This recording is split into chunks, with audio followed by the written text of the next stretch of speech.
Hello. मी प्रा hello मी प्राध्यापक P डोळस, महात्मा फुले महाविद्यालय वरुड. आपण विभाग 2च्या या ठिकाणी चौथ्या सेमिस्टर तिसऱ्या सेमिस्टरचं आपण अध्ययन करत आहोत. आणि या तिसऱ्या सेमिस्टरचे अध्ययन करत असताना दिवाळीपूर्वी आपण अमेरिकेच्या राज्यघटनेच्या संदर्भात माहिती पाहत होतो. अमेरिकेच्या राज्यघटनेच्या संदर्भात माहिती पाहत असताना अमेरिकेबद्दल आपल्याला सर्वसाधारणपणे 2 युनिट आहेत. त्यापैकी तिसरा युनिट जो होता तो अमेरिकेचा राष्ट्राध्यक्ष, त्याची निवड, अधिकार आणि कार्य. अमेरिकेचा उपाध्यक्ष, त्याची निवड, अधिकार आणि कार्य. अमेरिकन राष्ट्रपतीचे मंत्रिमंडळ, त्या मंत्रिमंडळाची रचना, अधिकार आणि कार्य. या सर्व महत्त्वपूर्ण अशा स्वरूपाच्या घटकांचं आपण अध्ययन या ठिकाणी केलं. त्यानंतर आपण युनिट क्रमांक 4 मधील महत्त्वपूर्ण अमेरिकेच्या राजकीय व्यवस्थेचं अध्ययन केलं. आणि यामध्ये चौथ्या युनिटमध्ये आपण अमेरिकेतील सिनेटची रचना, अधिकार आणि कार्य या महत्त्वाच्या घटकांचं अध्ययन केलं. सिनेट हे अमेरिकेतील जगात सर्वात शक्तिशाली सभागृह कशा प्रकारचं आहे त्याचंही अध्ययन आपण केलं. आणि आज आपण या ठिकाणी सर्वसाधारणपणे दुसरं सभागृह, तसं ते पहिलं सभागृह आहे, पण दुसऱ्या सभागृहाला आपण पहिल्यांदा अध्ययन केलं आणि पहिल्या सभागृहाचा आपण पहिल्यांदा अभ्यास करतो. यामध्ये प्रातिनिधिक सभागृहाची रचना, अधिकार आणि कार्य. प्रातिनिधिक सभागृह हे सर्वसाधारणपणे अमेरिकेच्या पहिलं सभागृह आहे. अमेरिकन जनतेनं काँग्रेस जे आहे, अमेरिकन काँग्रेसमधील प्रथम सभागृह, त्याला कनिष्ठ सभागृह असं म्हटलं जाते. या कनिष्ठ सभागृहाला जनतेचं प्रतिनिधित्व करणारं सभागृह म्हटलं जाते. प्रत्यक्ष जनतेनं निवडून पाठवलेले प्रतिनिधी या सभागृहामध्ये असतात. सिनेटच्या तुलनेत प्रातिनिधिक सभागृह फार महत्त्वपूर्ण अशा स्वरूपाचं नाही. असं जरी असलं तरी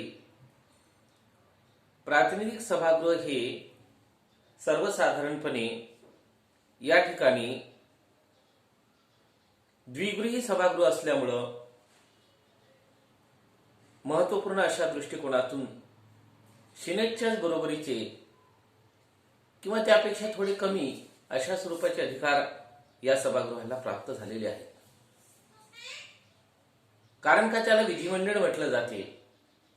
आणि ज्या ठिकाणी विधिमंडळ म्हटलं जाते त्या विधिमंडळाची सर्वसाधारणपणे 2 सभागृह आहेत. आणि त्या दोन्ही सभागृहात विधेयकाला पूर्णपणे मंजुरी प्राप्त झाल्याशिवाय त्या विधेयकाचं कायद्यात रूपांतर होत नाही. या दृष्टीनं आपण अमेरिकेतील या महत्त्वपूर्ण सभागृहाची रचना या ठिकाणी बघणार आहोत. अमेरिका किती शक्तिशाली आणि किती महत्त्वपूर्ण आहेत, गेल्या मागच्या नोव्हेंबर महिन्यामध्ये अमेरिकेच्या राष्ट्राध्यक्षाच्या निवडणुकीची प्रक्रिया कशा प्रकारची आहे ही आपण तर अगोदर बघितलीच.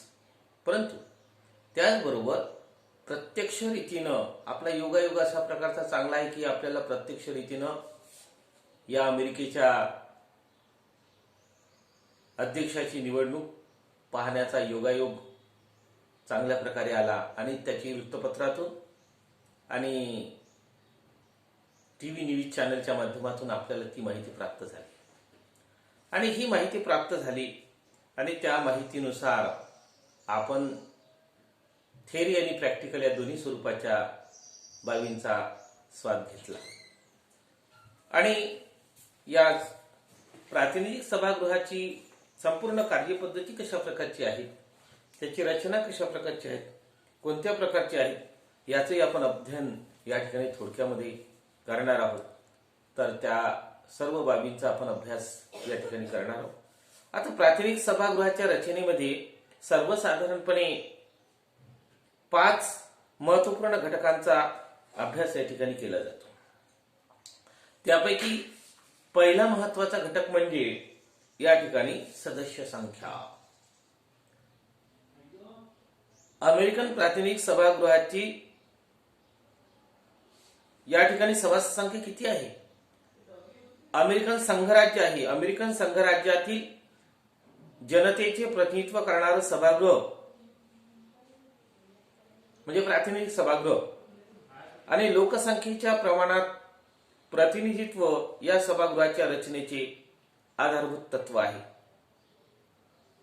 3 लाख लोकसंख्येला एक प्रतिनिधी या आधारावर संपूर्ण अमेरिकेचे प्रतिनिधी निवडले जातात आणि त्या दृष्टिकोनातून त्या ठिकाणी त्याची कार्यप्रणाली होत असते.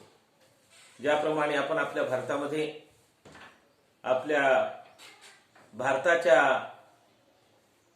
लोकसभा या सभागृहाची माहिती पाहत असताना आपण भारतात जसं मतदारसंघ पाडलेले असतात आणि भारताची लोकसंख्या जास्त असल्यामुळं अलीकडे आपल्या भारतामध्ये जवळजवळ 10 लाख लोकसंख्येला ते 11 लाख लोकसंख्येला एक प्रतिनिधी आधारावर पुनर्रचना मतदारसंघाची करण्यात आलेली आहे. पण अमेरिकेची लोकसंख्या ही भारताच्या तुलनेत ही कमी असल्यामुळं त्या ठिकाणी 3 लाख लोकसंख्येला एक प्रतिनिधी या आधारावर संपूर्ण अमेरिकेच्या घटक राज्यातील या ठिकाणी मतदारसंघ पाडण्यात आलेले आहेत आणि या सभागृहाची सदस्य संख्या ही 437 एवढी आहे आणि म्हणजेच या सभागृहाची सदस्य संख्या 437 हा या ठिकाणी आपल्या दृष्टिकोनातून अत्यंत महत्वपूर्ण अशा प्रकारचा पॉइंट आहे किंवा घटक आहे. दुसरा महत्वाची पात्रता. प्रातिनिधिक सभागृहाचा सदस्य होण्यासाठी आवश्यक असणारी पात्रता कोणकोणती असली पाहिजे सदस्य होण्यासाठी, निवडणुकीत उभं राहण्यासाठी? तर त्याचं वय हे 25 वर्ष असलं पाहिजे पहिलं. दुसरा महत्वाचा घटक, उमेदवार हा 7 वर्षापासून अमेरिकेचा नागरिक असला पाहिजे. तिसरा महत्वाचा घटक, उमेदवार ज्या घटक राज्याच्या मतदारसंघातून जनतेचं प्रतिनिधित्व करत असेल म्हणजे निवडणूक लढवत असेल त्या घटक राज्याचा तो रहिवासी असावा. तसेच त्या घटक राज्याचा रहिवासी असणे आवश्यक आहे आणि नागरिकत्व आणि निवासस्थान अशा 3 महत्वपूर्ण अशा स्वरूपाच्या अटी या निवडणुकीत उभं राहणाऱ्या उमेदवारांसाठी असलं पाहिजे. आणि प्रत्यक्ष व्यवहारात राजकीय पक्षातील दुय्यम स्तरावरील नेते या सभागृहाच्या सदस्याच्या निवडणुकीसाठी उभे राहतात. सामान्यपणे उमेदवार हा मतदारसंघात राहणारा स्थानिकच असतो, त्यामुळे जनतेचे प्रतिनिधित्व हे योग्य प्रकारे करू शकतो. हे या ठिकाणी महत्वाचं आहे. तिसरा महत्वपूर्ण अशा स्वरूपाचा घटक आहे तो म्हणजे सदस्यांची निवड करण्याची पद्धती कशा प्रकारे. आता तो पहिला आपण सदस्य संख्या पाहिली, दुसरं आपण या ठिकाणी त्यासाठी कोणता व्यक्ती निवडणुकीसाठी पात्र आहे, उमेदवार म्हणून उभा राहू शकतो, त्याची काय पात्रता असली पाहिजे ते बघितलं. तिसरा महत्वाचा घटक म्हणजे सदस्य निवडण्याची पद्धती. आता सदस्य निवडण्याची पद्धती ही कशा प्रकारची आहे तर या ठिकाणी प्रातिनिधिक सभेच्या निर्वाचनासाठी संपूर्ण घटक राज्याचे प्रातिनिधिक सभेच्या निर्वाचनासाठी संपूर्ण घटक राज्याच्या विभाजन करण्यात आले असते ते लोकसंख्येच्या आधारावर करण्यात आलेले असते. त्याला प्रादेशिक मतदारसंघ असं म्हटलं जाते. प्रत्येक प्रदेशातून मतदारसंघातून दोनही राजकीय पक्षाचे उमेदवार निवडणुकीत उभे राहतात. अमेरिकेमध्ये दोन राजकीय पक्ष आहेत, रिपब्लिकन पक्ष आणि डेमोक्रॅटिक पक्ष. दोन्ही राजकीय पक्षाचे उमेदवार निवडणुकीत उभे राहतात. अपक्ष व्यक्तीला सुद्धा निवडणुकीत उभं राहण्याचा अधिकार आहे, परंतु सहसा अमेरिकेत अपक्ष व्यक्ती निवडणुकीत निवडून येत नसल्याचं चित्र आपल्याला आजपर्यंतच्या निवडणुकीवरून दिसते. परंतु अपक्ष उमेदवाराला निवडणुकीत उभंच राहता येत नाही असं म्हणता येणार नाही. अपक्षांनाही सुद्धा निवडणुकीत उभं राहता येते. ज्या उमेदवाराला बहुमत प्राप्त झालं असेल, ज्या उमेदवाराला मतमोजणीनंतर बहुमत प्राप्त झालं असेल, त्या उमेदवाराला विजयी उमेदवार म्हणून घोषित केलं जाते आणि तो त्या मतदारसंघाचा निर्वाचित उमेदवार म्हणून या ठिकाणी समजला जातो. आणि तो केव्हाही आपल्या पदाचा राजीनामा देऊ शकतो. त्याचा मृत्यू झाला तर त्या ठिकाणी त्याचा कार्यकाल कमी होतो, असं या ठिकाणी महत्त्वपूर्ण आहे. त्यानंतर चौथा महत्वाचा घटक आहे कार्यकाल आणि अधिवेशन. प्राथमिक सभागृहाच्या सदस्यांचा कार्यकाल हा फक्त 2 वर्षाचा आहे. पहा, अमेरिकेच्या प्राथमिक सभागृहाचा कार्यकाल हा फक्त 2 वर्षाचा आहे आणि सिनेटच्या सदस्यांचा कार्यकाल हा 6 वर्षाचा आहे. अतिशय अल्पशा स्वरूपाचा कार्यकाल. मग आपण बघितलं का अमेरिकेतील सिनेट हे जगात सर्वात शक्तिशाली सभागृह होण्याचं काय कारण आहे? त्याच्यामध्ये हे सुद्धा एक महत्वाचं कारण आहे का प्रातिनिधिक सभागृहाच्या सदस्यांचा कार्यकाल अतिशय अल्प स्वरूपाचा असतो. केवळ 2 वर्षाचा कालखंड असल्यामुळं या 2 वर्षाच्या कालखंडात त्याला त्या सभागृहाची कामकाज पद्धती समजावून घेताच त्याचं 1 वर्ष जाते आणि त्याला कामकाजाची कार्यपद्धती समजली तर त्याचा कार्यकाल संपुष्टात येण्याच्या मार्गावर राहतो. परंतु परिस्थिती अशी आहे का एकच सदस्याला 2-2, 4-4 वेळा, 5-5 वेळा निवडून दिल्यामुळं त्याचा कार्यकाल, संपूर्ण कार्यकाल, तेवढ्या त्या वर्षापुरता कार्यकाल नव्हे तर संपूर्ण कार्यकाल हा 10-10, 15-15 वर्ष सदस्यत्व भोगणारी व्यक्ती, उमेदवार या ठिकाणी जास्तीत जास्त प्रमाणात असते. त्यामुळं त्यांच्या अनुभवाचा सुद्धा या ठिकाणी फायदा त्यांना या ठिकाणी प्राप्त होत असल्याचं दिसतं.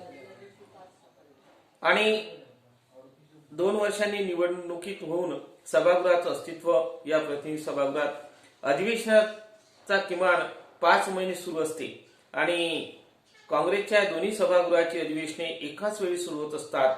म्हणजे सिनेटचं आणि प्राथमिक सभागृहाचं अधिवेशन हे दोन्ही सभागृहाचं अधिवेशन या ठिकाणी एकाच वेळी सुरू असते आणि अधिवेशनाची समाप्ती सुद्धा दोन्ही सभागृहाची एकाच वेळी होते आणि प्राथमिक सभेचा कामकाज होण्यासाठी अर्ध्यापेक्षा जास्त सदस्य सभागृहात उपस्थित राहणे हे आवश्यक असते. 5वी महत्वाची गोष्ट अशी आहे म्हणजे या सभागृहाचा सभापती. या सभागृहाचा सभापती या रचनेमधला शेवटचा महत्वाचा घटक आहे. या सभागृहाचा सभापती याच सभागृहाच्या सदस्यांमधून निवडला जातो आणि सभागृहाचे सदस्य या सभागृहाच्या सभापतीची निवड करतात. प्रातिनिधिक सभेच्या निवडणुकीला झाल्यानंतर पहिल्याच अधिवेशनामध्ये, जसं भारतामध्ये लोकसभेचा सभापती निवडला जातो पहिल्याच अधिवेशनात, त्याचप्रमाणे अमेरिकेमध्ये सुद्धा प्राथमिक सभागृहाचा सभापती हा प्राथमिक सभागृहाच्या सार्वत्रिक निवडणुका झाल्यानंतर निवडणुकीत नंतरच्या पहिल्याच अधिवेशनात सभागृहाच्या सभापतीची निवड केली जाते आणि या सभागृहाच्या सभापतीची निवड केली जाते आणि सभागृहाच्या सभापतीची निवड ही सर्वसाधारणपणे राजकीय पक्षाचे बहुमत, ज्या राजकीय पक्षाला बहुमत असेल त्याच राजकीय पक्षाचा सदस्य हा सभापती म्हणून या ठिकाणी प्रस्थापित होत असतो आणि सभागृहाचं संपूर्ण कामकाज चालवण्याची जबाबदारी या सभापतीवर असते. सभागृहाचं कामकाज पूर्णपणे या सभापतीच्या अध्यक्षतेखाली या ठिकाणी पार पडते आणि त्या दृष्टिकोनातून तशा प्रकारची त्यांची कार्यपद्धती सभागृहाचा सभापती या नात्यानं पूर्णपणे केली जाते. तर या ठिकाणी आपण अशा प्रकारे अमेरिकेतील प्रातिनिधिक सभागृह या अत्यंत महत्त्वपूर्ण अशा स्वरूपाच्या घटकांचं अध्ययन आणि विश्लेषण या ठिकाणी आपण केलं. या ठिकाणी प्रातिनिधिक सभागृहाची रचना कशा प्रकारची आहे, कोणत्या पद्धतीची आहे याचाही अभ्यास आपण या ठिकाणी केला आणि त्यानंतर या सभागृहाचा अधिकार आणि कार्य कोणकोणती आहेत त्या महत्त्वाच्या घटकांचं अध्ययन आणि विश्लेषण आपण या ठिकाणी आता पुढे करणार. तर या ठिकाणी पहा की प्रातिनिधिक सभागृहाच्या अधिकार आणि कार्य याला विधिमंडळ म्हणतात. आणि याला विधिमंडळ म्हटल्यानंतर विधिमंडळाचं सर्वात महत्त्वाचं कार्य कोणतं असते, तर विधिमंडळाचं सर्वात महत्त्वपूर्ण अशा स्वरूपाचं कार्य असते विधेयकांची निर्मिती करणं. त्यालाच म्हटलं जाते विधिविषयक कार्य.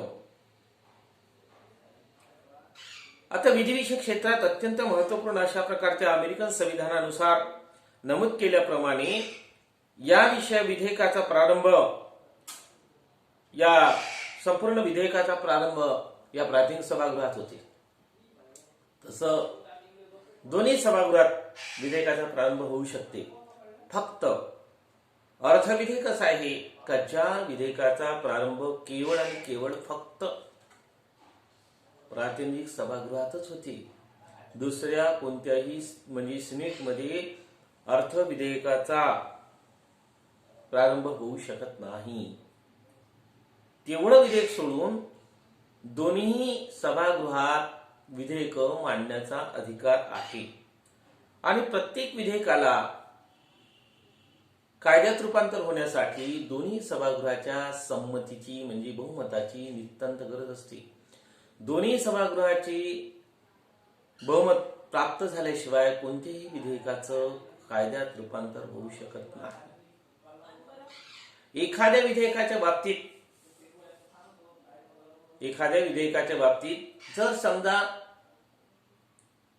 या ठिकाणी संघर्ष निर्माण झाला किंवा या ठिकाणी विधेयकाच्या बाबतीत मतभेद निर्माण झाला तर ती विधेयक संयुक्त समितीकडे जाते आणि संयुक्त समितीकडे गेल्यानंतर त्या विधेयकाबाबत सहमती केल्या जाते. परंतु त्याही नंतर तर ते समजा विधेयक संमत होऊ शकलं नाही, एकमत होऊ शकलं नाही तर मात्र ते विधेयक रद्द होते. म्हणजे पुन्हा त्या विधेयकाला पुनश्च नव्याने संपूर्ण कार्यपद्धती करावी लागते आणि ते विधेयक त्या ठिकाणी तशा प्रकारे रद्द होते.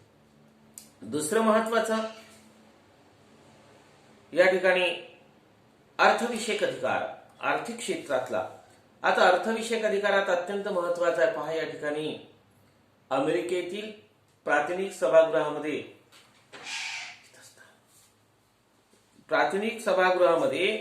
अर्थसंकल्प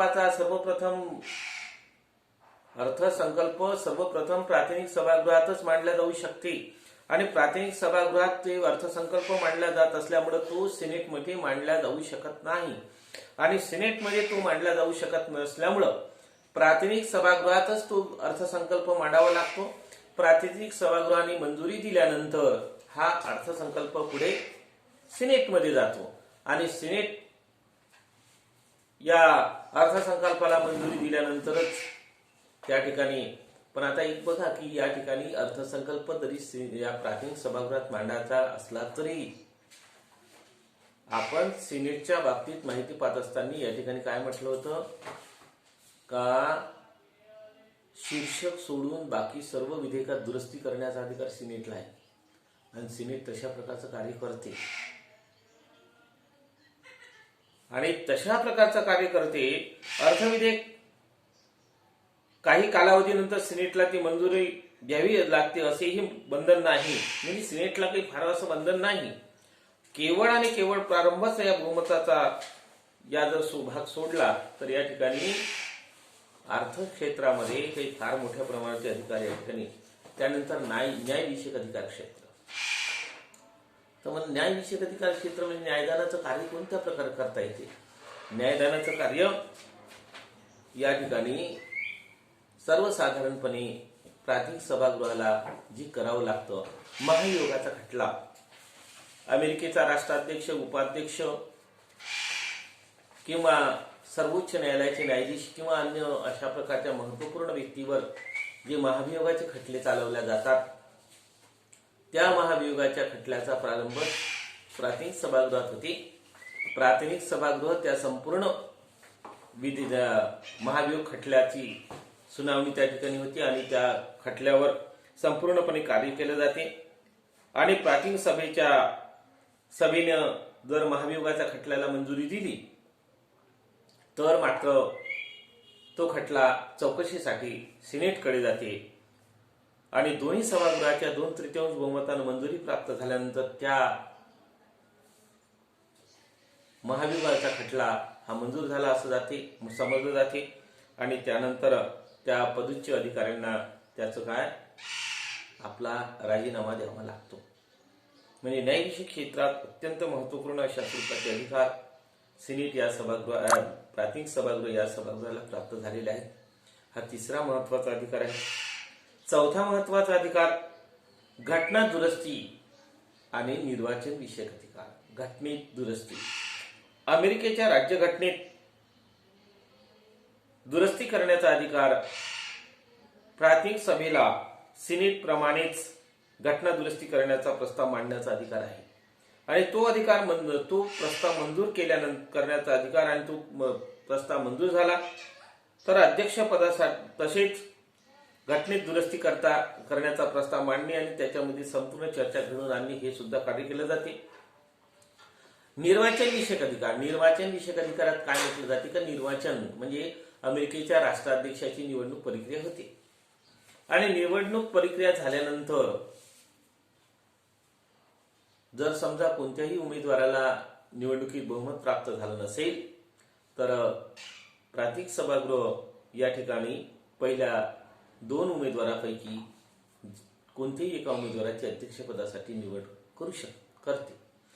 आता या निवडणुकीला काही विशेष महत्व नाही कारण का 2 राजकीय पक्ष आहेत आणि दोन्ही राजकीय पक्षांचा उदय झाला त्यानंतर त्या कार्यप्रणालीमुळे आता या अधिकाराला काही फार महत्व राहिलेलं नाही. पाचवा आणि शेवटचा महत्वाचा अधिकार आहे या ठिकाणी प्रशासकीय अधिकार. आता प्रशासकीय महत्वपूर्ण अधिकार प्राथमिक सभेच्या सभासदांना प्रशासकीय चौकशी करण्याचा महत्वपूर्ण अधिकार या ठिकाणी प्राप्त झालेला आहे.